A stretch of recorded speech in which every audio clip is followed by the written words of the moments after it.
Good evening and welcome to tonight's webinar, Tapering with Care, Clinical Strategies for Deprescribing Psychotropic Medication. My name is Gloria. I'm a mental health program officer on the Severe Mental Health and Psychosocial team at Central and Eastern Sydney Primary Health Network, and I'm joined tonight by my colleague Christina from the CESPN events team.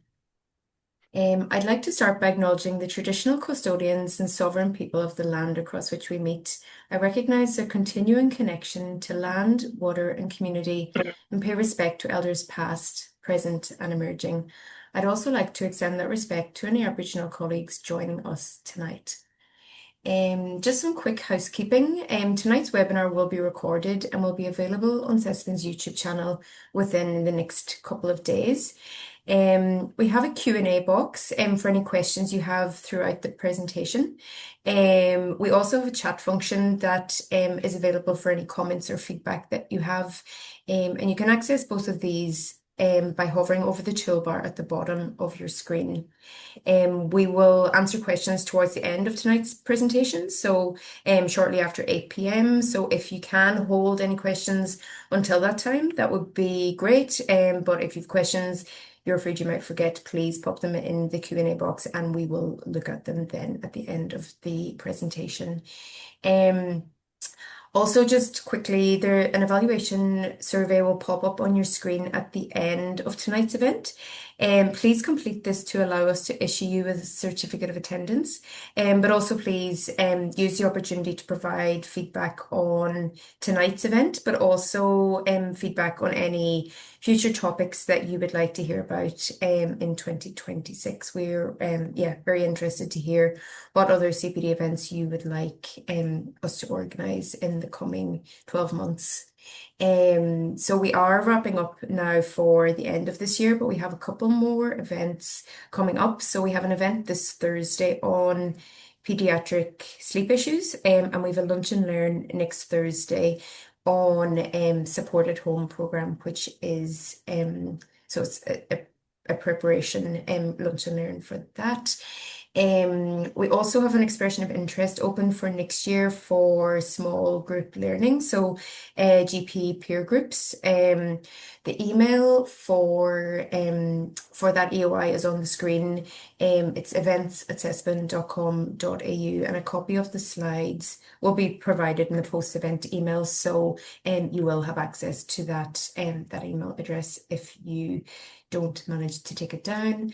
And just finally, we have a number of resources and services that you can access for advice and referral pathways and services for mental health support for your patients. So we have the National Phone Service, we have Medicare Mental Health Centre at Canterbury, and we are in the process of establishing 2 new integrated mental health hubs in the CESPN region too, which will hopefully be operational from 1 July next year. And then we also have a service directory and, as always, the health pathways.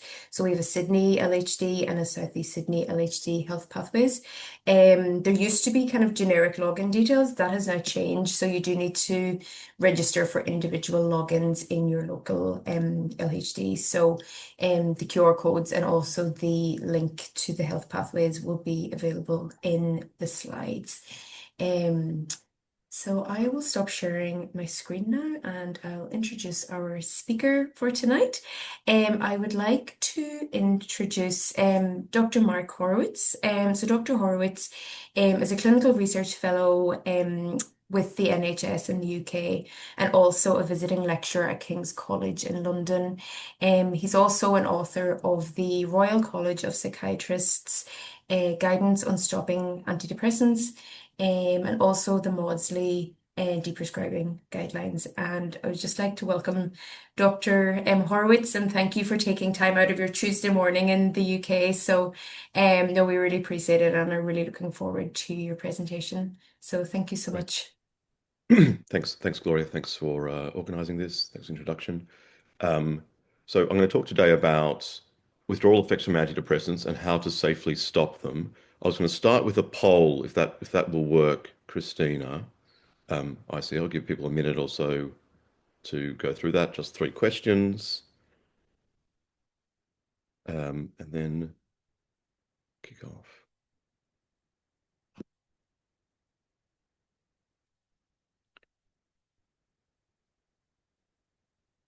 Single choice.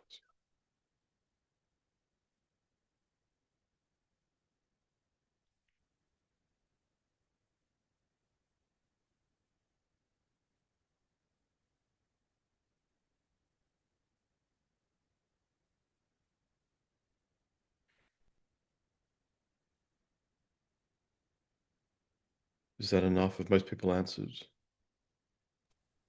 I can see that we've got about 65% of people have participated. I think we're still getting a few results in, so just two more moments. Okay, I'll be uncharacteristically patient and wait another 30. Thank you. All right. Okay, I'm going to end it there, and then I'll share the results. Okay. Okay. Okay, so mostly accurate for the first one, more mixed for the second, moderately accurate for the third. Okay, great. We'll come back to it. Thanks, everyone. I'm going to share my slides. And so I'm just going to give some, a lot of what I'm talking about this evening in Sydney is in the Maudsley Deprescribing guidelines. I'll talk about that a bit more at the end. Just set the context for this discussion. So Australia has one of the highest antidepressant numbers of users in the world. We have 1 in 7 people in Australia are on an antidepressant, about 3 million people, 1 in 6 adults. The average duration of use is 4 years and probably increasing. Most guidelines recommend 6 to 12 months of use for an episode of anxiety or depression. It's amongst the highest users of antidepressants in the OECD, I think number 2 or number 3.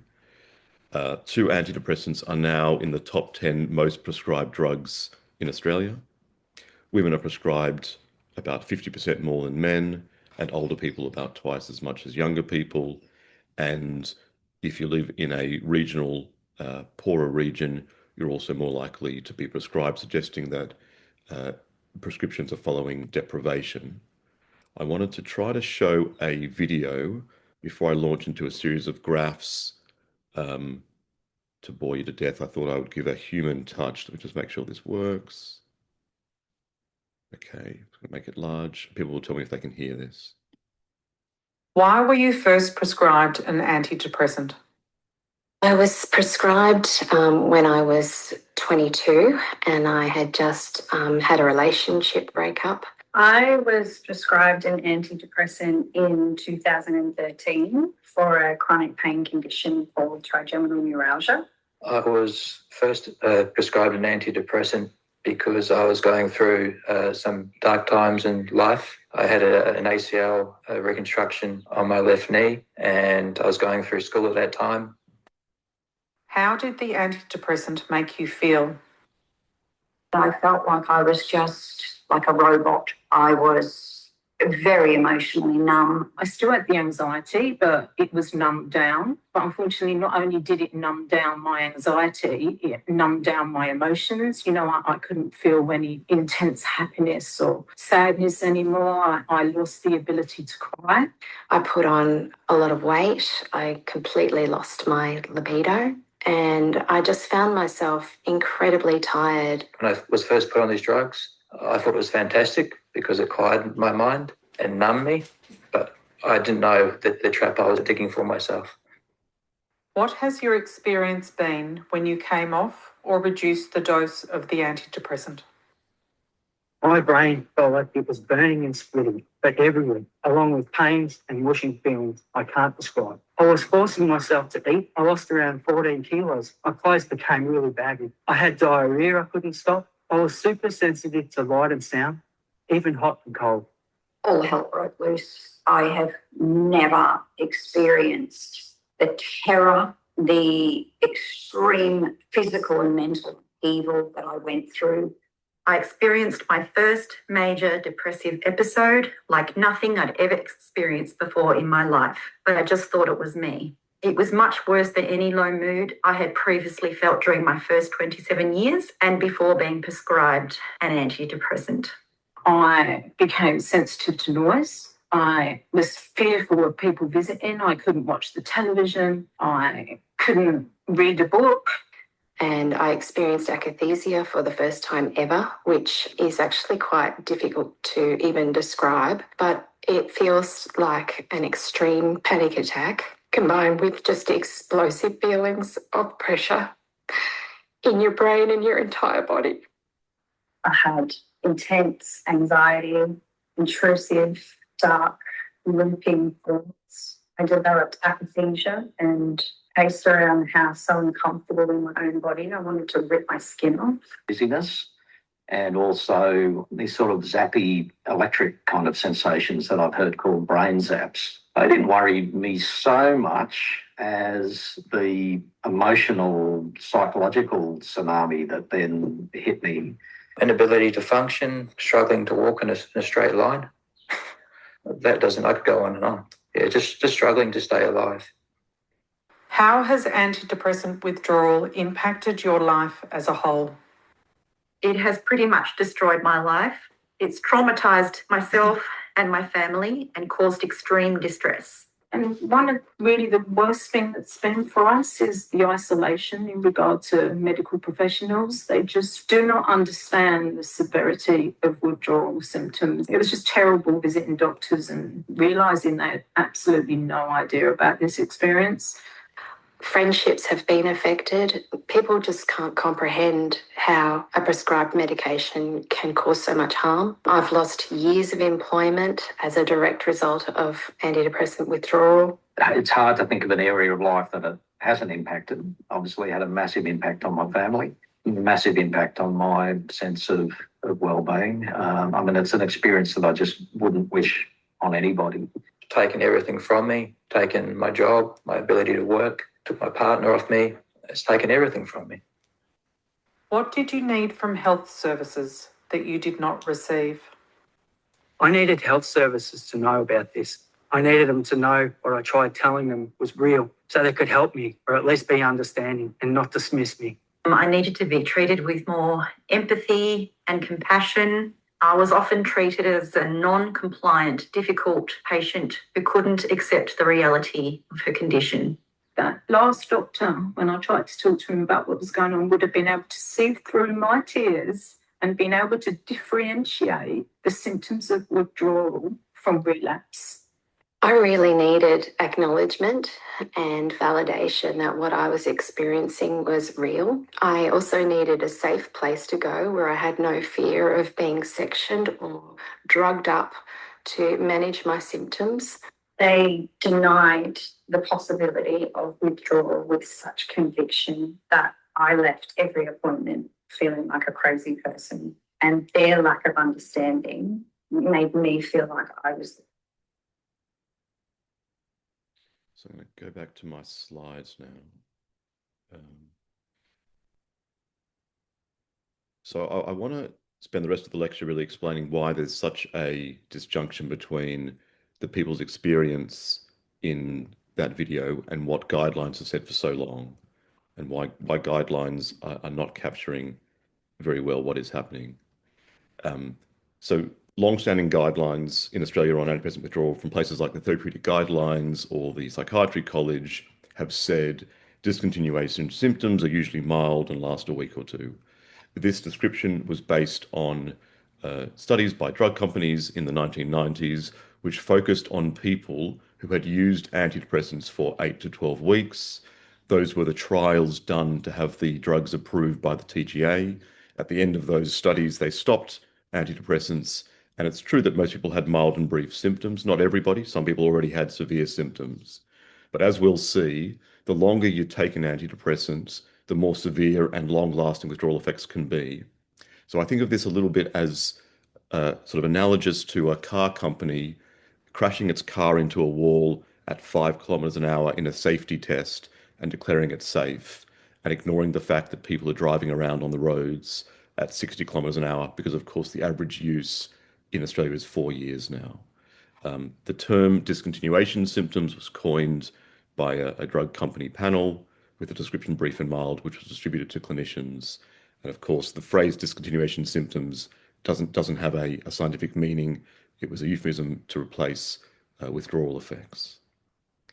Alongside that, the therapeutic guidelines recommends a fairly rapid reduction in medication dose, quarter or half for a few weeks, go down to half the lowest unit strength available, smallest tablet or capsule, and give it a couple of weeks and then stop it. Similar guidance in the UK was based on a single study that showed that stopping drugs abruptly in one day caused 2 severe withdrawal effects. And this advice, now in therapeutic guidelines, was the expert consensus at the time based on the premise that withdrawal effects are brief and mild and last a week or two, so not based on any research. This is the most common approach in practice. We've surveyed patients. Most clinicians recommend halving the dose for a couple of weeks, quarter for a couple of weeks, and then stop it. A recent trial in the UK found that only 40% of people could come off in that manner. In other words, most people in Australia are trapped on their drugs because of that advice, which is possibly why so many people continue to take their medications. One of the consequences of this is that many patients leave mainstream healthcare and go into online peer support forums to get advice. These are 2 examples on the right-hand side. They're both American websites, but 5% of the people on these sites are Australians, and the stories are all very similar. I was told by my doctor to stop taking an antidepressant over a few weeks. The effects were so horrendous that I ended up in hospital, or I had to go back on them. The doctor told me there shouldn't be a problem with coming off them, so it must be my original condition coming back. Diagnosed me with relapse and told me I should stay on this drug lifelong. But it felt different to my original condition. I had dizziness, I had this thing called brain zaps, little electric shocks in the head, or I had panic attacks for the first time in my entire life. And so I've now lost faith in my doctor, and the advice on this website was much more helpful. And what these websites recommend is to reduce dose much more slowly than the guidelines recommend, at about 10% of your most recent dose per month. So if you're at 100 milligrams of drug, reduce by 10 milligrams, and by the time you get down to 20 milligrams, reduce by 2 milligrams a month. So you can see it takes a lot longer, many months, and sometimes more than a year. And most people find that process much easier than halving and halving again over a few weeks. We have surveyed the people on these websites, more than 1,000 of them. They told us that they found their doctor's advice unhelpful. The main reasons were they recommended a rate of reduction that was too quick, they weren't familiar enough with withdrawal effects, or they suggested that antidepressants do not cause withdrawal effects. The most common tapering period was 2 or 4 weeks. Patients wanted a variety of things, the 2 main ones being a health professional that understood how to oversee a gradual, personalized, flexible taper that we'll talk through, and access to smaller dose tablets or liquids or compounded capsules to make reducing slower, more easy, more tractable. This is my only slide looking at neurobiology. Apologize in advance. This is a picture of a serotonin synapse. You have one nerve cell meeting another nerve cell. Serotonin inside is released into the synapse where it turns red, and it affects serotonin receptors on the second nerve cell to send signal through. These blue columns are the serotonin transporter that sucks serotonin out of the synapse, a bit like the plug in a bath. When you add in the antidepressant, you block up the plug, the serotonin transporter, and you get more serotonin in the synapse. So now these receptors are being bombarded by more serotonin. This is the equivalent of putting on the accelerator, because we now have more serotonin affecting these receptors. Because of the principle of homeostasis, that is, we like to stay in the middle. When it's too hot outside, we sweat. When it's too cold outside, we shiver.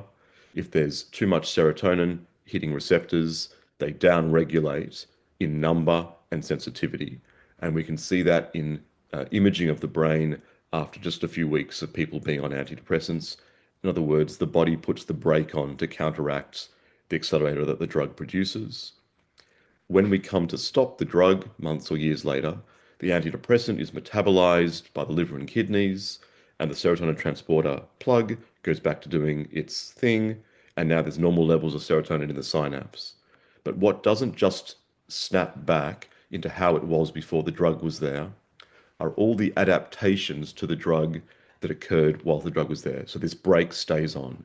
And we can see in a handful of studies that for people who have been on antidepressants long term, they have changes to their serotonin system that persist for up to 4 years after the drugs are stopped. In other words, the brake stays on. This cartoon is a slight simplification.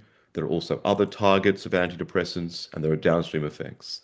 The main point is that changes in the brain that occur whilst taking an antidepressant don't just go away as soon as you stop the drug, and there's a mismatch between what the brain expects and what the drug is doing. And that also explains why withdrawal effects can last so long. So you heard from some of those people in the video that they would turn up to doctors and be dismissed.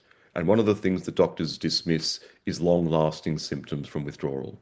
They have an idea that withdrawal symptoms last a few days or weeks because that's how long it takes the drug to leave your system. But that's not what causes withdrawal effects. Withdrawal effects are caused by how long the system takes to revert back to how it was before the drug was there, for those adaptations to resolve. In other words, for the brake to be let off. And we know from animal studies and human studies that that can take months or years. And that is probably why withdrawal effects can last so long. I'll give you a quick analogy. If you go to a loud concert, your eardrums become less sensitive to the stimulus that's sound. And when you walk outside into the quiet street, your friends' voices sound muffled for a minute or two. It's actually a sound withdrawal syndrome. And the reason it takes a minute or two is that's how long it takes your eardrums to relax after you've left the concert, even though the sound stimulus dissipates in the second after which you stop the door, after which you shut the door. The same is true for antidepressants. It's the time taken for the adaptation of your system to the drugs to dissipate that explains long-lasting withdrawal effects, not just the time taken for the drug to leave your system. And there are animal studies that show that there are changes to the hormonal system and serotonin systems for more than a year after drugs are stopped in animals. So the withdrawal syndrome is a set of physiological symptoms that occur on stopping or reducing the dose of an antidepressant.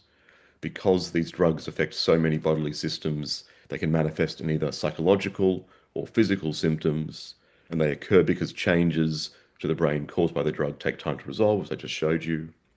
Another misconception is that withdrawal effects imply addiction. That's not the case, because addiction involves compulsion, craving, obsession with the drug that is not relevant to antidepressants, but all that's required for withdrawal is adaptation to the drug. In pharmacological terms, that's called physical dependence, although that term has been unfortunately conflated with addiction, but they mean different things. As an illustration, I would guess that a lot of people in the audience will be physically dependent on caffeine. That is, if you stop it, you'll get a withdrawal effect, but I'll also guess that nobody is stealing from their neighbors or injecting caffeine because addiction, abuse, etc. are not issues as for antidepressants. And the flip side of withdrawal is tolerance. It's often said that antidepressants don't cause tolerance, but of course that's not true. Any drug that causes withdrawal effects must also cause tolerance because they are the flip sides of the same coin. In America, our colleagues use the colorful term poop out to refer to tolerance to antidepressants. This is just a selected list of symptoms, of withdrawal symptoms, because these drugs affect such a wide variety of bodily symptoms: dizziness, insomnia, impaired concentration, fatigue, etc. There are mood symptoms: depressed mood, irritability, anxiety, panic attacks. We know that these are not just a return of people's underlying condition, because they've been found in studies of people who were put on these drugs for reasons other than mental health problems. So for people who were given them for pain, for the menopause, and even in healthy volunteers, they demonstrate these symptoms on stopping antidepressants. I've mentioned some of these sensory symptoms. These electric shock or brain zaps are almost pathognomonic of withdrawal. There are lots of gut symptoms because there is a lot of serotonin receptors in the gut. I think people don't appreciate how severe symptoms can be. And so I draw your attention to the last two symptoms. Suicidality is increased in the weeks after stopping an antidepressant. And as I'll show you in a couple of slides, this occurs even in people that were not suicidal before starting antidepressants. So this is due to the drugs themselves, coming off them. Akathisia was mentioned by one or two of the people in the video. It might be an unfamiliar term to you. It's the Greek word for can't keep still. It's been recognized as a side effect of antipsychotic use in the long term, but it can also be caused by coming off antidepressants and a variety of other psychiatric drugs. These are the sickest people that I see. They're often pacing. They express a sense of terror. They've had it, they describe it to me as having their nervous system is on fire. And because these symptoms are so unpleasant, there's a high risk of suicide. When these people, as they inevitably do, present to emergency departments or to urgent clinics, they are almost always misdiagnosed as having a mental illness, agitated depression, mania, when clinicians are not familiar with this as a withdrawal effect. I've already mentioned this. One of the other major misdiagnoses that occurs is mistaking withdrawal effects for the return of an underlying condition or relapse. In a large survey we did, this was the main reason people ended up on these websites. It's very easy to understand why this would happen. When guidelines for years have said that withdrawal effects are brief and mild, and somebody pitches up to your clinic with severe or long-lasting symptoms, it's easy to flash on relapse and not withdrawal. There are a few clues to help distinguish withdrawal from relapse. Withdrawal effects are generally quicker in onset, after a few days or a couple of weeks after stopping or reducing dose of an antidepressant, but they can be delayed by several weeks and even a couple of months. We think that's probably because it takes time for downstream effects to build up to a threshold, but that causes huge confusion amongst doctors and patients. Specific symptoms can help distinguish withdrawal from relapse. So things like dizziness, brain zaps, or any other symptoms not present in the baseline condition help to distinguish it as withdrawal. But it's worth remembering that the most common withdrawal symptoms are emotional symptoms, anxiety, panic, low mood. And it's very often useful to ask somebody, what were you like when you went on the drugs, and what were you like when you came off them? And if someone, for example, was very depressed when they went on the drugs, low in mood, lethargic, sleeping all the time, and now 3 years later, when they come off their drugs, they're panicked, they can't sleep, they're very anxious, it's much more likely that they've experienced quite common withdrawal effects rather than coincidentally developed new onset panic disorder just at the moment they've stopped their antidepressants, although many clinicians make that misdiagnosis. If you restart antidepressants, generally symptoms go away. If you do it soon after withdrawal effects come on, if you wait longer, the results are more unpredictable.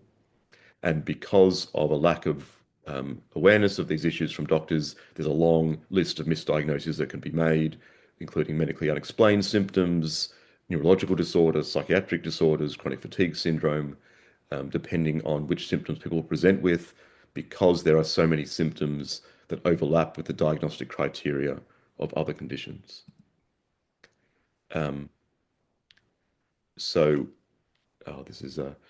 This is a slide talking about the relationship between how long people have been on an antidepressant and their risk of withdrawal effects. There have been a few studies published in the last couple of years examining this, and they examine different bits of this graph. So I'll just show you on the right-hand side, so it's been cut off. This is incidence of withdrawal symptoms on the y-axis. This was a very simple study where they asked people, how long had you been on your antidepressant when you stopped it? And did you have withdrawal effects? And that's the top line, if they said yes to any withdrawal effects. And the bottom line with the squares is, were those effects moderately severe or very severe? And so what you can see is for people who'd been on the drugs for a couple of months, most people didn't have withdrawal effects. It was just 1 in 3.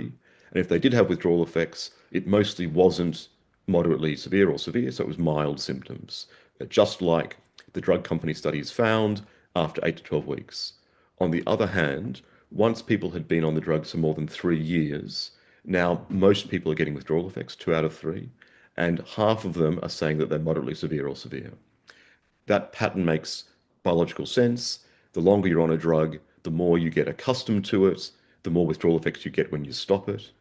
And different studies have looked at different points. So the short-term studies done by drug companies, which have been summarized in a couple of reviews recently, look at this side of the graph, whereas longer-term studies looking at longer-term use finds these higher rates of withdrawal. And of course, the guidelines in Australia are based on this side of the graph because the studies produced by drug companies, there's many of them, and they have informed guidelines, which is part of why there's such a disconnect.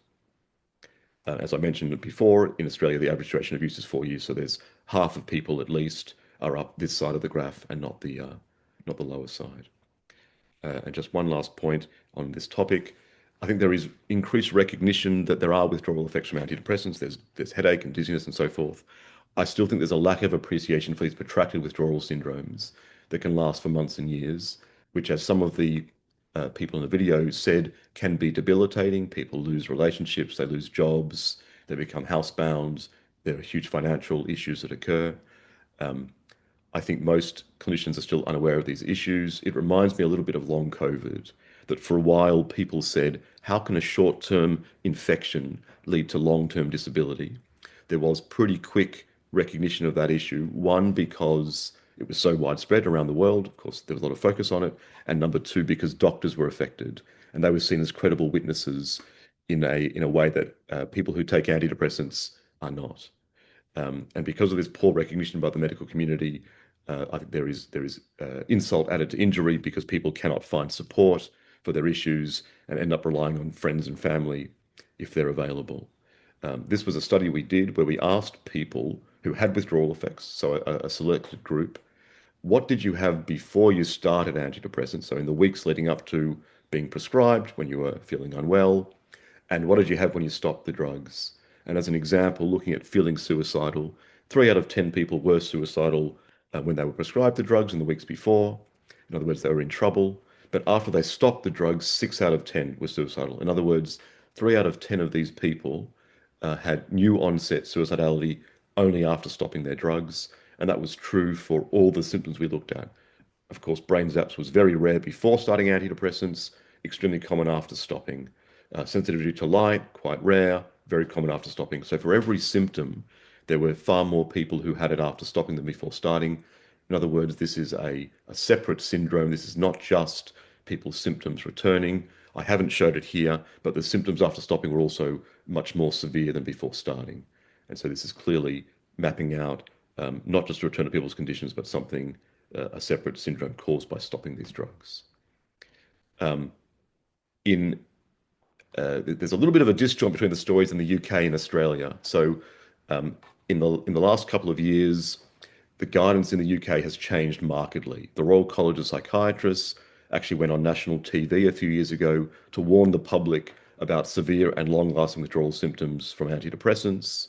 NICE is the body that governs medical practice in the UK. They have also said that withdrawal effects can be severe and last several months, whereas in Australia, there's been minimal update to the therapeutic guidelines or other guidelines, still focusing very much on those studies from the 90s from drug companies. If that's the problem, I want to talk a bit about the solution, how to minimize withdrawal effects for people coming off these drugs. And first, I just wanted to spend a few minutes talking about why you might want to stop these drugs in the first place before we get to how to do it. So there's a lot of reasons why medication may no longer be needed. Most people in primary care are prescribed an antidepressant in the context of a stressor in their lives. Divorce, job loss, a physical health problem, death in the family. And for most of these people, relapse is unlikely. One of these events to recur again is very unlikely. And so these people are likely to be well after they've got through this period. Some people have developed alternative coping skills. We know that a lot of people are on these drugs for longer than guidelines recommend. Mostly they recommend 6 to 12 months for an uncomplicated depression or anxiety. And we know up to half of people, including studies in Australia, do not meet criteria for ongoing use of antidepressants. There is a a lot of side effects from these drugs. I think side effects are often said to disappear in a few weeks of starting. In general, that's not shown by longer term studies. People continue to have side effects, and some of them can have quite significant effects on people's quality of life. We know that more than 50% of people, and for some antidepressants, 80% of people, will have treatment emergent sexual problems. That is, issues affecting desire, arousal, and orgasm in both sexes. There's also been a warning put out by the TGA that for some of these people, these issues will continue after stopping antidepressants, sometimes for years. And there's a concern that these issues, for some people at least, may be permanent, what is called post-SSRI sexual dysfunction, or PSSD, you might have heard about. Many people experience emotional numbing. That was mentioned by people in the video. It's the main reason I run a deprescribing clinic in the NHS in England. It's the main reason people come to our clinic. They say things like, I'm not sure what I think about my partner or children. I used to have interests in music or sport that I no longer have. I'm not sure who I am. And sometimes, I think as they said in the video, this was a useful effect in the short term to get through a tough event, but in the long term, it begins to have more negative consequences. Fatigue, impaired memory, and impaired concentration have all been demonstrated in healthy volunteers given antidepressants. So this is not just depression causing these things, but the drugs themselves. They cause insomnia, and there's an increasing concern that in the long term, they can lead to worsened anxiety or depression. The technical term for that is tardive dysphoria, or late onset low mood. And although in the short-term studies with SSRIs and SNRIs, weight gain was not significant, in longer-term studies, it is quite common, very common, 1 in 3 people experiencing significant weight gain. And then one other point to make is a lot of Australians continue to take antidepressants because they falsely believe that depression is caused by a chemical imbalance that antidepressants can rectify. So studies have shown that patients who believe this are less likely to stop antidepressants even when they no longer meet criteria and have been recommended to do so by their clinicians. So in different surveys, the vast majority of the Australian public believes that depression is caused by a chemical imbalance. We know that there was a lot of marketing put around for decades. It was also a part of medical education. I think I'll talk about that a bit more in a slide or two, but it became widespread that doctors will tell patients that taking an antidepressant for depression is a bit like taking insulin for diabetes. But this was a hypothesis many decades ago that depression was caused by low serotonin, but research has not backed it up. And the reason why it became so wide known was because it was amplified by drug companies and entered kind of common discourse. But we shouldn't be telling patients these sort of marketing lines. I'll come back to other explanations for how antidepressants work. A couple of last points is, in older people especially, there are potential significant health issues caused by long-term antidepressant use. So in long-term observational studies, people that take antidepressants are more likely to have strokes, become obese, to have falls, to experience cardiovascular disease, to develop osteoporosis, and even to die early. And there's a debate about the degree to which that is due to the underlying condition, depression or anxiety, or the drugs themselves. And for at least some of these conditions, it doesn't make sense for it to be caused by anxiety or depression. Things like osteoporosis, bleeding risks have been directly attributed to the drugs themselves. Patients may wish to stop their drugs, and for women of fertile age, there is an increase to fetal abnormalities of about 2 to 3-fold when women take antidepressants during their first trimester, and there's a number of other developmental risks that can occur to the offspring of women who are taking antidepressants during pregnancy. For older people, of course, polypharmacy is something to address. I'll go back to this for a moment. I've already talked through some of these points. That although this idea about serotonin being the cause of depression was a hypothesis, it was amplified by drug manufacturers. We published a paper now 3 years ago looking at all the studies that had looked at serotonin in healthy volunteers and depressed patients and found no difference between healthy volunteers and depressed people. In the bottom right-hand corner, this was the front page of all the British papers that day. It also came to Australia. This is now 3 years ago. The response from psychiatrists was that this was not news. Most psychiatrists now do not support the idea that low serotonin causes depression. For example, in the UK, the Royal College of Psychiatrists has said the old idea that antidepressants correct a chemical imbalance in the brain is an oversimplification, and we don't support this view. In America, there's been a similar response. A prominent leader in the US in psychiatry has said the idea that a chemical imbalance causes depression is a kind of urban legend, never a theory seriously propounded by well-informed psychiatrists. The American Psychiatric Association has removed reference to serotonin, a monoamine, from its website, and that's also true in Australia. The Royal College of Psychiatry in Australia has removed reference to chemical imbalances in its leaflets and education about depression. But it was a very big surprise to the public. This is a metric that traces how widely shared academic papers are. And this paper that we published about showing that serotonin wasn't the cause of depression, out of 23 million academic articles, was amongst the top 300 ever shared. So it received wide attention because it was so surprising to people who had been convinced that depression is caused by something as simple as a single chemical. There are also other theories about what the biology of depression might be. So you may have heard about the growth of new brain cells, neurogenesis, inflammation, stress hormones. Again, when you look carefully at those theories, they don't stack up. In a quite widely cited article about a few years ago now, they looked at all of the different chemicals that would be predicted to be changed by these theories. Neurogenesis markers, inflammatory markers, stress hormones, and none of them were changed in depressed people compared to healthy volunteers. And actually, there's a much more obvious, plausible explanation for the effects of antidepressants, which is mentioned by some of the people in the video, emotional numbing. So, when you ask people on antidepressants, how do they feel? The vast majority of them report emotional numbing. And what that means is that the intensity of their both negative and positive emotions is reduced. I think that if you've got terrible panic, anxiety or depression, having the volume turned down from a 10 to a 3 can be a significant relief. But it can have other consequences in the long term.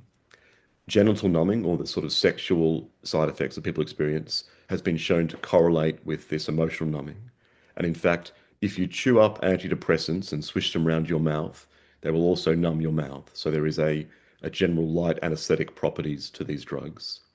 For a while, people said maybe the emotional numbing is caused by depression, not the drugs. But there was a high-profile study done in Cambridge a couple of years ago where healthy volunteers were given antidepressants, and they demonstrated profound emotional numbing within 3 weeks of taking the drugs. As I said, this can be a relief in the short term, but cause issues in the long term. And it's the number one reason I said that people come to have their drugs stopped in our clinic. I'll go through this very briefly. So if depression is not something caused by low serotonin or some biological abnormality, what is it? And I just briefly make a couple of points. This is a study done in Dunedin where they followed people every few years and gave them diagnostic interviews up until the age of 45. And by the age of 45, the vast majority of people had experienced clinical depression or anxiety. So about 70% of the population by middle age, has met criteria for clinical anxiety or depression. It would be quite peculiar if 70% of people had something wrong with their brains. In other words, it looks like a fairly normal response to life that people become depressed or anxious. Very briefly, this slightly more complicated study makes the same point. In this study, they asked people how many stressful life events have you had within a 12-month period?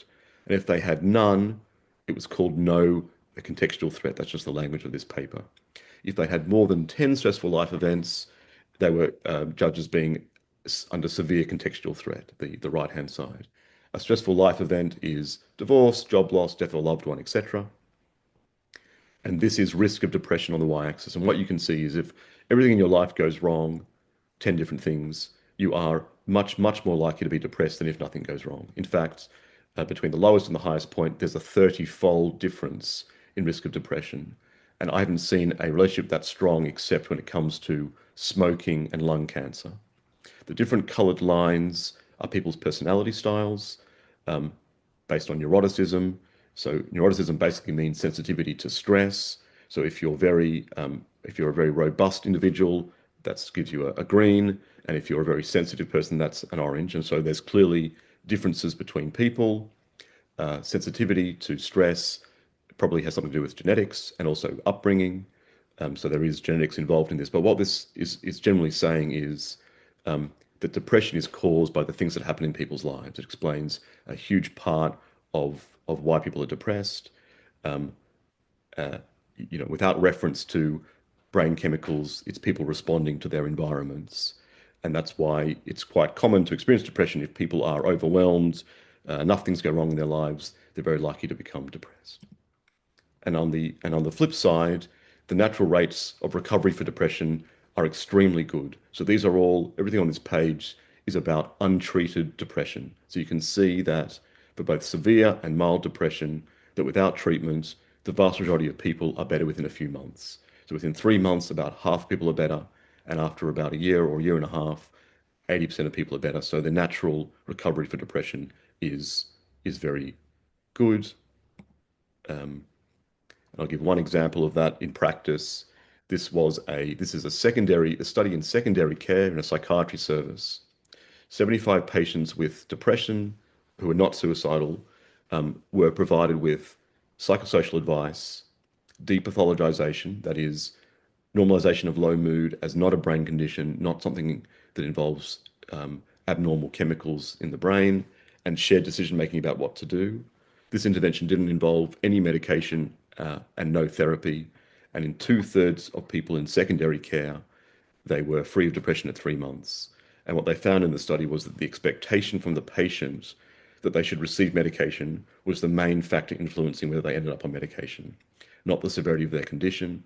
And the author suggested that we need to actively address as clinicians the expectation that people should receive medication and the belief that depression was an illness, a brain condition, something chemical, and rather normalize it to being a response to people's lives in the majority of cases.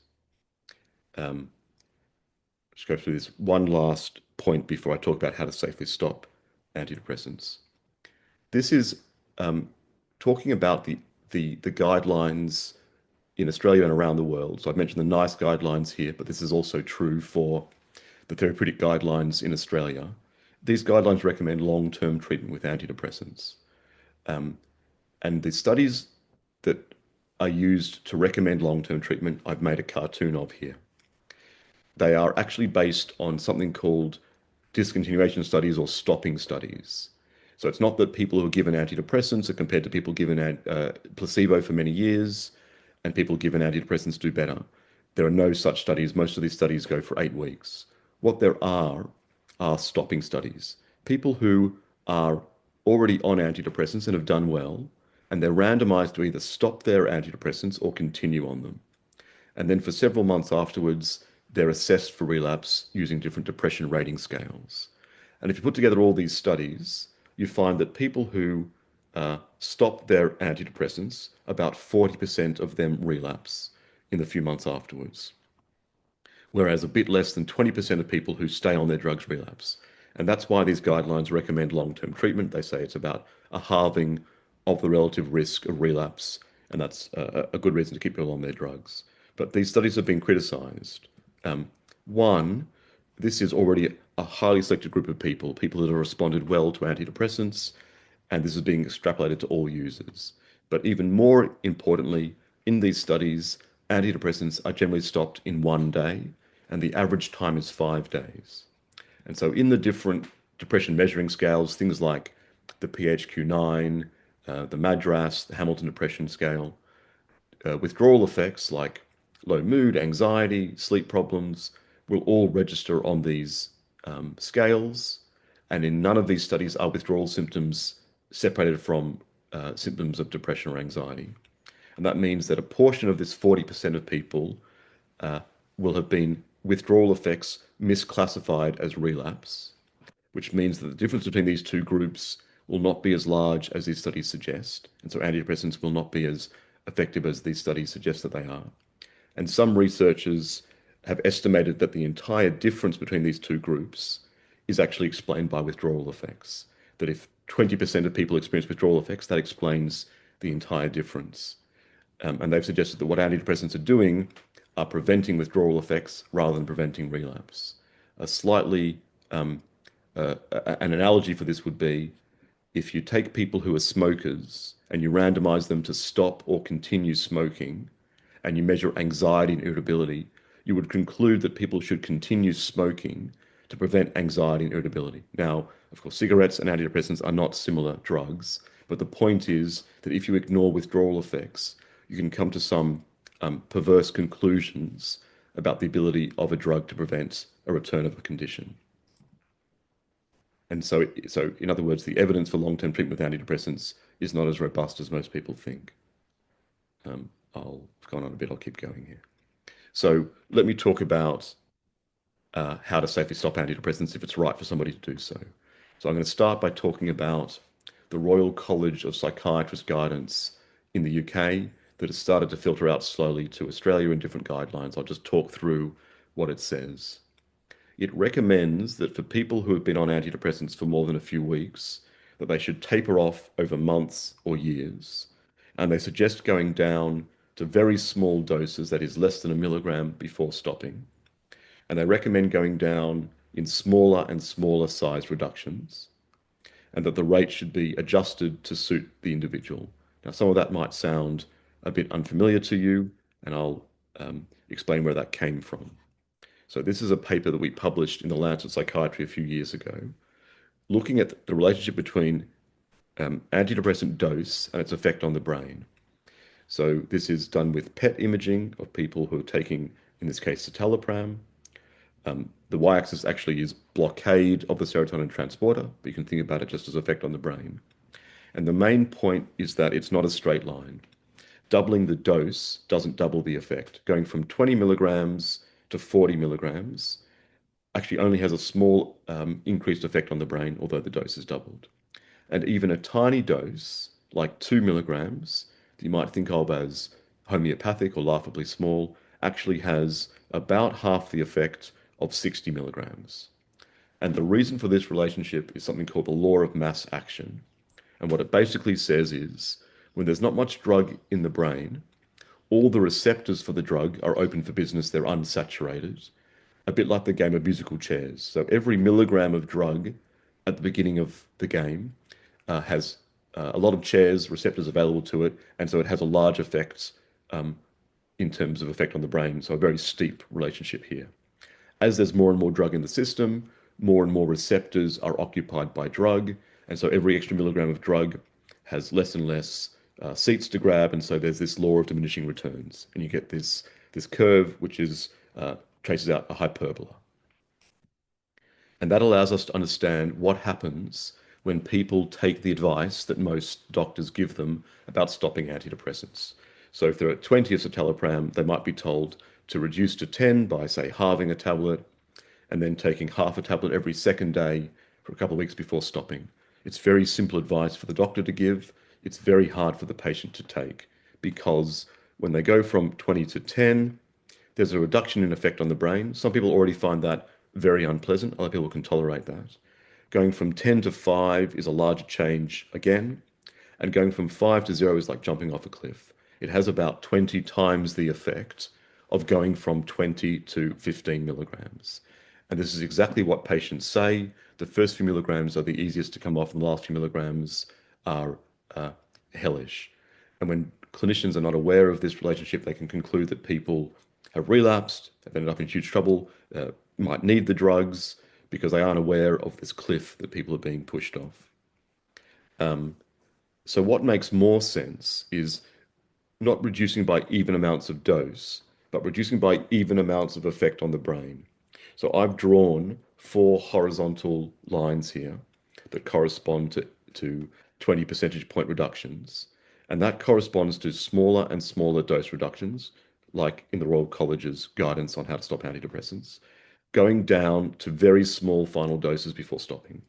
So that final reduction to 0 is not larger in terms of effect on the brain than the previous reductions. And because this shape is a hyperbola, this pattern of dose reduction has been called hyperbolic tapering, if you've ever encountered that jargon term. A simple approximation of this is to talk about proportional reduction. So for example, halving dose by say 50% every month entails going from 20 to 10 to 5 to 2.5 to 1.25 to 0.6 to 0. That produces roughly even changes of effect on the brain. And it's a bit simpler to explain. Some people find those jumps themselves too large and need to insert intermediate steps. And so some people can only tolerate 10% dose reductions per month, calculated on the most recent dose, so the reductions get smaller and smaller. And if you recall, that's exactly the pattern that those websites recommend to patients. And I think it's no coincidence that tens of thousands of patients, through trial and error, have worked out a pattern of reduction that exactly matches the pattern of the drug's effect on the brain as revealed through neuroimaging. I think that's no fluke. And just to say what I've said for citalopram is also true for every antidepressant available in Australia. The smallest available tablet or capsule, or even half of that, has a very large effect on the brain. And I think patients are often told you're on a very small dose of this drug, you can just stop it. And what the doctor is saying is you're on the smallest available tablet or capsule, but the body doesn't care about the size of the capsule that you swallow. It cares about the effect on target receptors. And so for all of these drugs, the smallest available tablet or half of that has a very large effect, and people are being pushed off these cliffs. So for example, 37.5 milligrams of venlafaxine has 90% the effect of the maximum licensed dose of 300 or 375. 50 of sertraline has 90% the effect of 200. 20 of paroxetine has 80%, 85% the effect of 60 milligrams. Go through this briefly. There are now studies showing that the slower you taper people off antidepressants, the better they do. This is a study showing that tapering over weeks produces a much increased risk of relapse compared to staying on the drugs. But if the taper is over several months, the risk of relapse is reduced so that it's exactly the same as staying on the drugs. This is a study that looked specifically at hyperbolic tapering, where they gave patients, most of whom had not been able to come off their antidepressants with the kind of guidance the doctors normally give.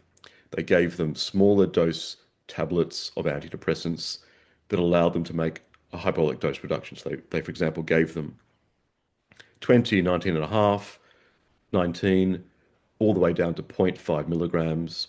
You can see the pattern of reduction in this graph here. It's a hyperbola, goes down quickly, and then it slows down at the end, all the way down to these tiny doses. And most people were able to come off their drugs with this approach. And when they were asked, how severe were your withdrawal effects? In the group who did it with their doctors in the normal way, so it's the same group, it's same people in the past talking about their experience. They said it was mostly very severe, and in the group who were then given this way of coming off in a hyperbolic, slow way, they mostly said it was 2 out of 7, much more tolerable.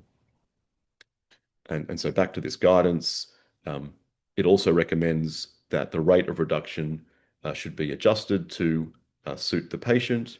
We'll talk about some risk factors, but adjusting things that match the patient's ability to tolerate the process is important. If issues become too severe, withdrawal effects, then the reduction should be halted or the dose increased until symptoms resolve, and then the reduction should progress at a slower pace. And now the Royal College recommends the same as these different websites, at 10% of your most recent dose per month, so that reductions get smaller and smaller. They give some examples of what this looks like. Here's an example for I would say a quicker example of someone who hasn't been on the drugs for more than a year or two, going down in halves, down to using liquids at the end to stop medication. We'll come back to how to do this in Australia. Paroxetine is a more difficult drug to come off, and here's an example given by the Royal College, reducing by about 10% of the most recent dose every month, which can take 2, 3, 4 years, not unusual, and involves using liquids to make these small reductions. In the UK, the NICE guidelines has now changed to recommend this, to reducing by a proportion of the most recent dose. That's sort of simplified way of explaining this, by about half every month or 25%. They recommend using liquids, and they recommend that clinicians ensure that the rate of taper is agreed by the patient and their withdrawal effects. And they set expectations that this process can take weeks or months, and we know for some people it can take years. So a question always comes up, how can we do this in practice? And there are some barriers in Australia. Tablet cutters, excuse me, can be used to divide tablets into halves or quarters, but that's often not small enough to get people off the drug safely. Liquid preparations are very useful, but in Australia, the only drug that's available as liquid is Lexapro, escitalopram, which does happen to be either number 1 or number 2 most used in the country, so that's useful.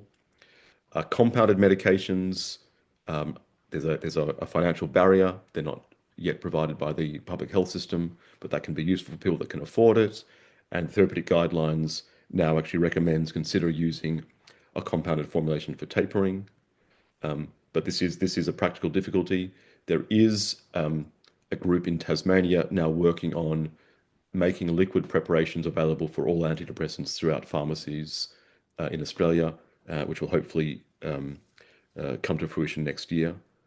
There are a few things not to do. So some people try to skip doses in order to produce average reductions in dose over a few days. This is not a great approach because the half-life of most antidepressants is 24 hours or less. And so giving the drug every second day leads to a quartering of normal plasma levels of the drug, which can lead to significant withdrawal effects. The only exception to that is fluoxetine, which does have a longer half-life and does permit every second day dosing. Another approach that's often taken, which is not ideal, is switching to fluoxetine from another antidepressant, with the idea that fluoxetine is self-tapering. So the therapeutic guidelines at the moment incorrectly says that. It says that a gradual dose reduction is not usually required for fluoxetine because it's got a long half-life. And it says discontinuation symptoms rarely occur. Those statements are both false. In studies, people coming off fluoxetine have a risk of withdrawal of about 50%, similar to other antidepressants. The reason why the therapeutic guidelines have said this is the manufacturer of the drug did a study a few decades ago that showed if you stop fluoxetine for a week, there are not withdrawal effects. But fluoxetine has a long half-life. It takes several weeks to leave the blood, and so a week doesn't show the withdrawal effects, which are delayed in onset. And that's the manufacturer did that on purpose to present its drug as being easier to stop than it actually is. And so I would cautiously taper fluoxetine in the same way as tapering other antidepressants. It does have a slightly longer half-life, but not enough to eliminate the risk of withdrawal effects. So I'd keep that in mind. Another issue which the NHS recommends is there are off-label options for tapering. So you can take antidepressants, disperse them in water, put them in a cup of water. They will often just fall to pieces. You can stir them up and you have a suspension of an antidepressant. Many people use that because they aren't given liquids by their clinicians, or they're not available, and you can use that to reduce by 10% per month. Other options are things like opening up capsules that contain beads for drugs like venlafaxine or duloxetine. And if you count and remove beads, you can remove 10% or so every month. While these are off-label, they're perfectly acceptable ways of making reductions. There's even a video in the NHS which shows parents how to crush up tablets to make suspensions to give small doses to children. And it's the same approach for tapering off these drugs. I'll show the video. So a lot of what I've said so far, we summarized in the Maudsley Deprescribing guidelines. It was endorsed by the College of General Practice. They made it free for a period of time on their website. I'm not sure if that exists anymore. I think they may have given away all their copies. It's a handbook that explains a lot of what I've talked about, how to recognize withdrawal effects, how to distinguish withdrawal effects from relapse. It goes through not just antidepressants, but benzodiazepines, gabapentinoids, and Z drugs. It gives different ways of tapering depending on people's risk factors for every different drug, and how to adjust things to match a patient and which formulations to use. I'll give you a few examples. It has a guide on how to stratify risk. So based on how long people are on antidepressants, which particular antidepressant, because some are higher risk, things like SNRIs are much higher risk than SSRIs, what dosage, people's past experience. It allows you to work out what risk category they fit into, and therefore what rate of reduction to start at. And it gives examples. So this is a faster example for coming off citalopram, a drug you've now seen a few times, what doses to use, when to use half tablets, when to switch to a liquid or something similar, and then a version for people that have greater trouble coming off these drugs that slows down the reduction. And then the last point to make is everything that I've just said about antidepressants also applies to other psychiatric drugs and to opioids. So for benzodiazepines, for opioids, for Z drugs, NICE in the UK recommends the same approach, this hyperbolic taper, proportionate reductions, so that each reduction becomes smaller than the one before. So you get smaller and smaller dose reductions. And that's because the biology underlying the way that these drugs affect the brain is the same across different drug classes. It's not just citalopram or antidepressants. It's all psychiatric drugs have this pattern of action. So taking a drug like diazepam, again, it has this hyperbola shape. And for example, reducing from 1 milligram of diazepam to 0 causes a larger reduction in effect on the brain than going from 100 to 75 milligrams, because it gets steeper and steeper in the same way as I showed for citalopram. And there are examples of how to safely reduce diazepam in the textbook, going down quicker at the beginning and then very slowly at the end, with faster and slower versions to help people come off these drugs more safely. And then the newer drugs like pregabalin and gabapentin, exactly the same biology, very small doses have large effects, where the smallest available tablet or capsule of these drugs, again, has a large effect. There's that cliff effect where people who try to stop the smallest dose have significant troubles, and going down beneath those doses can help people to come off safely. And again, there's some guidance in the book about how to make those reductions. And in fact, what I've said is true for all psychiatric drugs and even physical health medications. So, for example, for people on quetiapine for sleep in primary care, or stimulants, I guess, are being used now more and more, opioids, and even beta blockers and PPIs, the smallest available tablet often has a very large effect in terms of effect on the brain, and that tapering people off down to lower doses can help people stop these drugs without getting withdrawal effects, which are often misconstrued as a return of people's condition. I want to leave some time for questions, so I'll just spend a couple of minutes shooting through the next few slides, a few practical aspects of tapering, giving some examples. So I've already mentioned escitalopram comes as a liquid. It's a very concentrated liquid, 20 milligrams per mil. Each drop is 1 milligram of drug. And so if you want to give somebody, it's very hard to give them an intermediate dose between a milligram. But if you wanted to give someone, say, 1.5 milligrams, you can put 2 drops of the drug in 20 mils of water, stir it well, and then drink 15 mils to get the 1.5 milligrams. There are also alternative options like going to a compounding pharmacy to make up a capsule, a solution, or tablets, if normally for about $50 a month, so not cheap. And it would be ideal if drug companies made up these small dose tablets, but that as yet hasn't happened. I've already mentioned for venlafaxine, it normally comes as a capsule with beads inside. Many patients learn to open up these capsules, count the beads, or weigh them and remove. If you have 300 beads, for example, you can take out 30 beads in the first month to reduce by 10%, and then 27 beads the second month to take another 10%. People take this on themselves. It's off-label, not approved by the manufacturer, but a perfectly reasonable thing to do to try to reduce these drugs in a safer way. There are also compounding options. In Australia, mirtazapine comes as an oral disintegrating tablet, which dissolves in people's mouths. It can also be dissolved in people's in water. So you can get a 15 milligram tablet, put in 150 mils of water, and then you can take away 15 mils in the first month by discarding that down the sink to reduce by 10%. So there are options in Australia to help patients to come off these drugs in a slower way than tablets allow.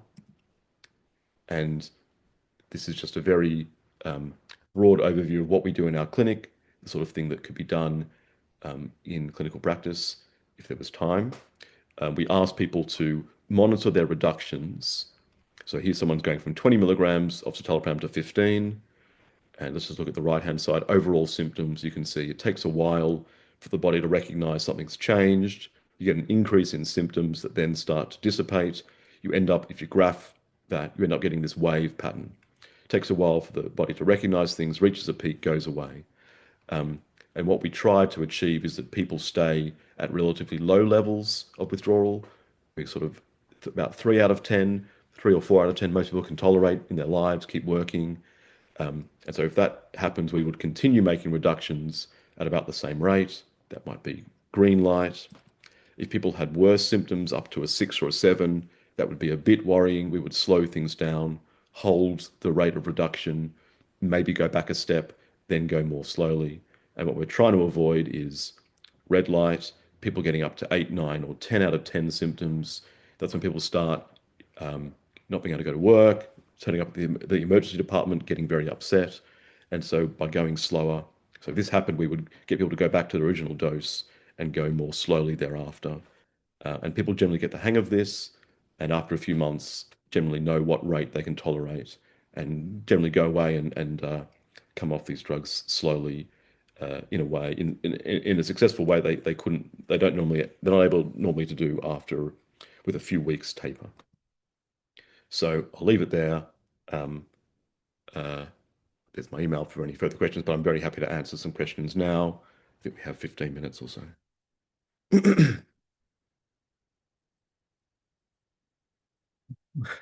So I'll stop sharing the screen. Oh, maybe sorry, maybe we could do the poll again now. Thanks, Christina. I'll give you a minute, and then I'm happy to take any questions that have come, if there are any.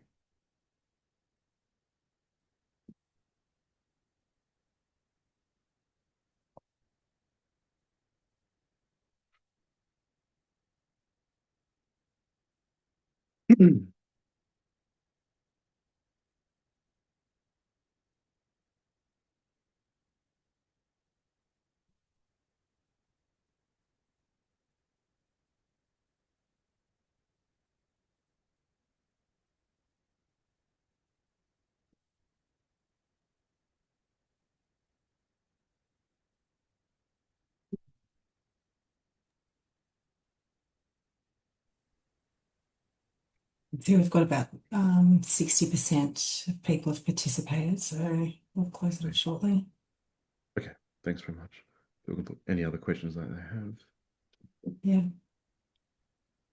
I'll share those results now so you can see. Okay, some slight shift in answers. Okay, that's good to see. Yes, I think some of the guidance on these issues have been very much under-egged this issue for a long time. So thanks everybody. So I'll answer the questions that are in the Q&A. If people come up with other questions, very happy to answer them as well. Are they real patients? Yes, those are all real patients. So that was there's various groups forming. Actually, one of the men in that is a barrister in Melbourne, I think, and they are petitioning the TGA to update guidance on withdrawal effects. So those are all true blue Aussie citizens. Do the synapses always return to normal eventually? That is the $60,000 question. The answer is we don't know. What we know is that in studies that have looked at it, the longest they've looked at is at 4 years after the drugs are stopped, and they still show abnormalities that are caused by the drugs, changes in serotonin sensitivity. In animal studies, in animals that are given the drugs for between 2 and 6 weeks, they show changes in their serotonin system and their hormonal system that can persist for up to a year in human equivalent time. So the answer is, I'm not sure. What I see clinically, because I run a clinic where I see people with these long-lasting effects, is that generally over time, over months and years, people's symptoms improve, panic attacks, brain fog, brain zaps improve. And so I think that must represent things going back to normal in their brain. So I think the answer is, I hope, yes. Most people do get better, but it can take months or years. There's been a lack of research into this. So there's thousands of studies looking at how to start the drugs, but there's very few studies in how to stop the drugs or looking at what happens afterwards. And so, there needs to be more research. So I'm giving you a clinical answer rather than a neurobiological answer. But really important question. Does the data hold around patients recovering from depression without treatment hold true in all situations? What if history of trauma, PTSD, etc.? Are the data different for this group? I think there's good question, great question. I think there's two things to say. So number one, a lot of people with depression are traumatized. As I sort of showed you, it's the number of stressful life events that determine someone's risk of depression. So of course, people that are depressed, are likely to have traumatic incidents in their either recent or childhood history. I don't know if they separated out people into different categories. I think they've lumped them all together. And I think the second point is, one, yes, your sort of recovery rates are pretty good. And number two, I didn't get into it in this discussion, in this lecture, but the effect of antidepressants compared to placebo is very small. And part of that is because, people talk about the placebo effect. It's a bit misleading. People on placebo have a few different things going on. They have natural recovery, which I showed you a bit of. They have regression to the mean, that when you're very upset, chances are 6 weeks later, you'll be less upset just by the law of averages. Like when you're very nauseous, chances are you'll be less nauseous 6 weeks later. And there's a placebo effect. That you think, placebo means I hope in Latin. It's the expectation you'll get better just because you've been given something. Actually, out of those three effects, probably natural recovery is stronger than the placebo effect. So there are some internal documents from the drug manufacturers where they worried that the placebo groups in their studies were so large, it was hard to show an antidepressant effect. And actually, a lot of these antidepressants were rejected by regulators to start with because the difference between placebo and antidepressants was so small. So I think, so to answer your question, yes, that is generally the relapse rates, so the recovery rates are generally very good for a lot of people, and they're not modified very much by antidepressant treatment in the long term.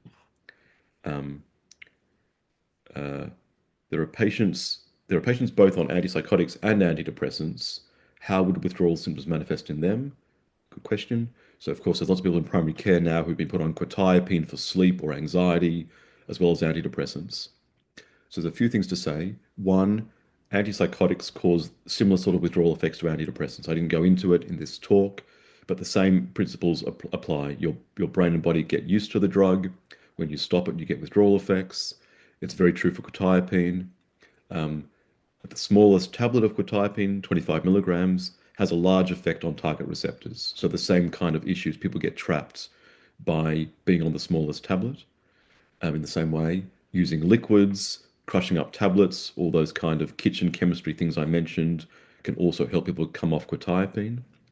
The more drugs somebody is on, probably it's a bit easier to get off the first drug. So if you're on a second drug, it can buffer coming off the first drug. Not always, but that's generally what I see. and coming off the last drug can be harder. So if you've got someone who's on, I don't know, escitalopram and quetiapine, you might find that coming off escitalopram is a little bit easier because they're on quetiapine, but I would still be careful. But then coming off the last drug can be more difficult. Okay, there's two very similar questions about serotonin producing 5-HTP. So that's a supplement not regulated by the TGA that you can buy over the counter. Is that useful to support withdrawal or in the period of adjustment? So I'll sort of talk through this because it comes up a lot. What's happening when you withdraw from a drug is you're reducing the levels slowly and allowing the body to become used to the levels being lower. If you substitute something that does it similarly, if you substitute another chemical supplement or drug that does the same thing, you're not stopping the drug, you're switching it. So it's a bit like trying to get off whiskey by giving beer. It does make it easier, probably, but you're still on the beer.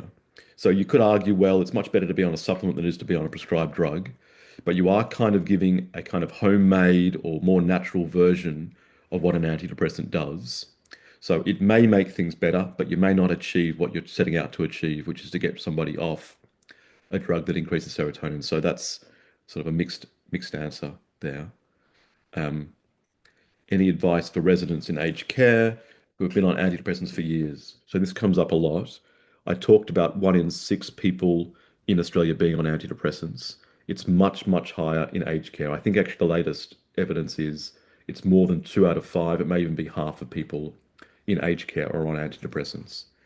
I think that's very, that's becoming an issue because that is the group of people that are most prone to the side effects of these drugs. So they are the ones who are most likely to have falls, sustain fractures, develop heart disease, become confused, have bleeding risks. So the group that are most prescribed are the ones that are most prone to their side effects or adverse physical health consequences. I think it's very unfortunate. A lot of these drugs are being used to manage, the loneliness of old age, to manage, behavioral difficulties. Mirtazapine's given a lot now to, antipsychotics have gone a bit out of favor because we know how bad they are for people. People are using mirtazapine instead to sedate people. I think there's limited effectiveness in the long term. So I guess it comes down with those people to the balance of risks of staying on the drug versus the risks of coming off the drugs. Sometimes if you have a frail person in their 80s, it may be too much trouble to them to come off these drugs slowly. They may not have the capacity to do it, depends on the staff. Although there might be benefits for their health, it may be outweighed by the negatives. For a younger person who is slightly more robust, it might make more sense.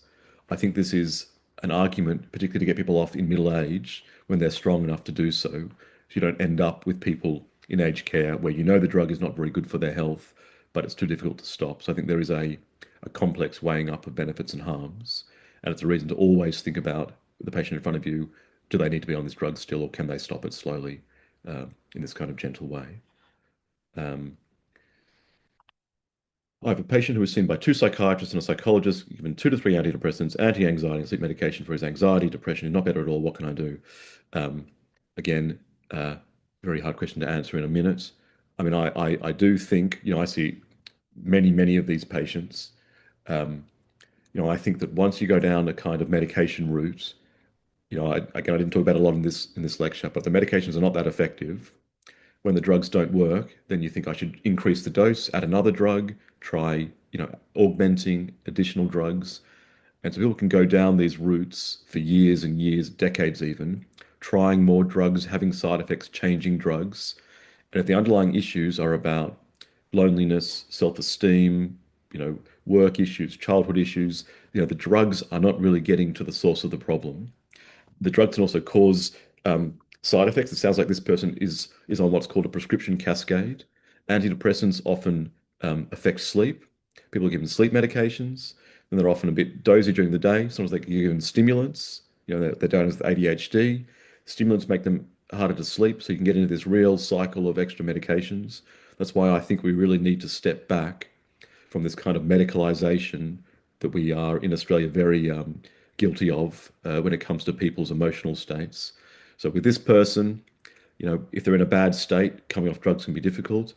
I have seen such people in my clinic. They often get better when they get off all these drugs, because if the drugs are, leading to sleep difficulties, leading to emotional numbing, leading maybe to worsening mood in lots of ways, if over a couple of years, 2, 3, 4 years, you can reduce these drugs, you often find people are think clearer and are a bit more with it, and are able to deal with their problems a bit better. So I would very, very gradual, and deal with this daintily.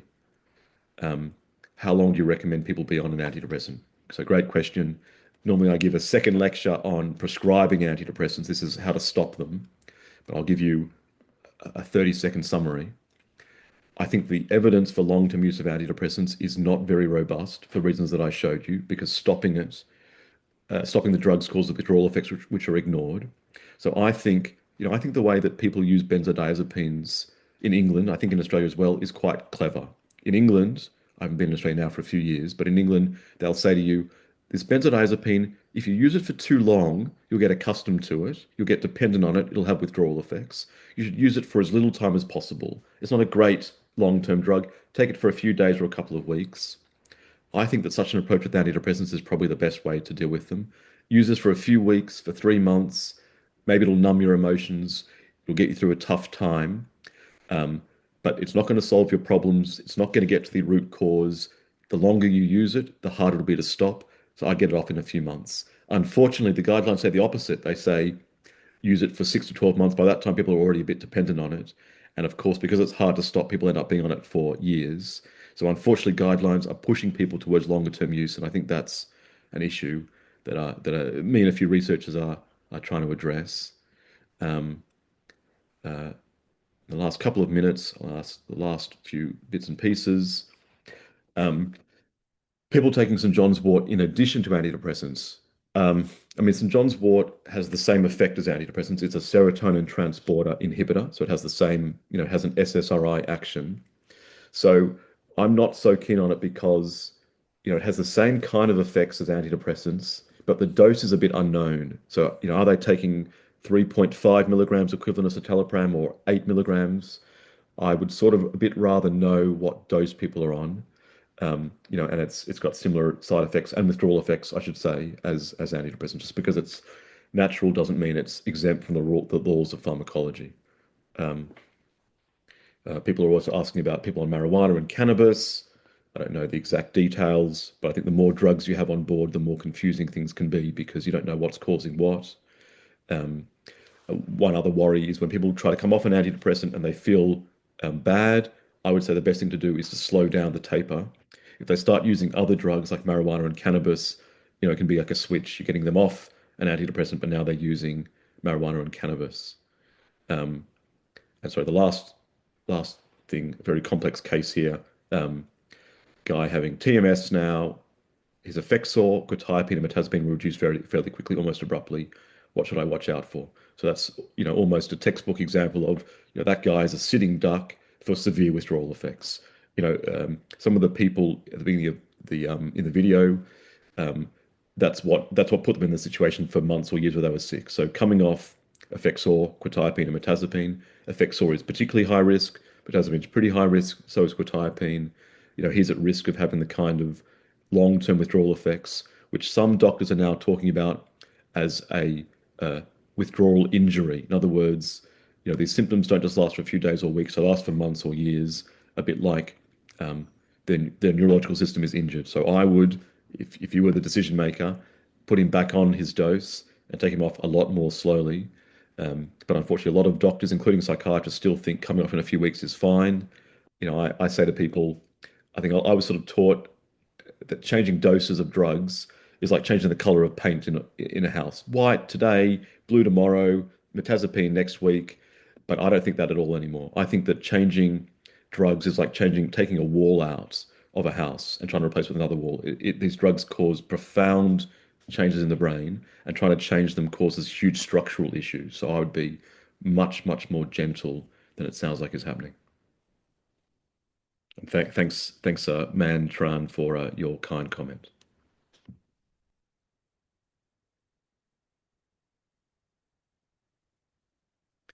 I think we're at time. I won't take any more of your evening from you. Thank you for listening for so long. Thank you, Dr. Mark. That was great. And yeah, thank you for all the questions. And yeah, I'm glad we were able to get through them all. So yeah, thank you again. And if anyone has any further feedback, please feel free to include it in the evaluation survey that should pop up on your screen. And yeah, I hope you enjoy the rest of your week. Thanks, everyone.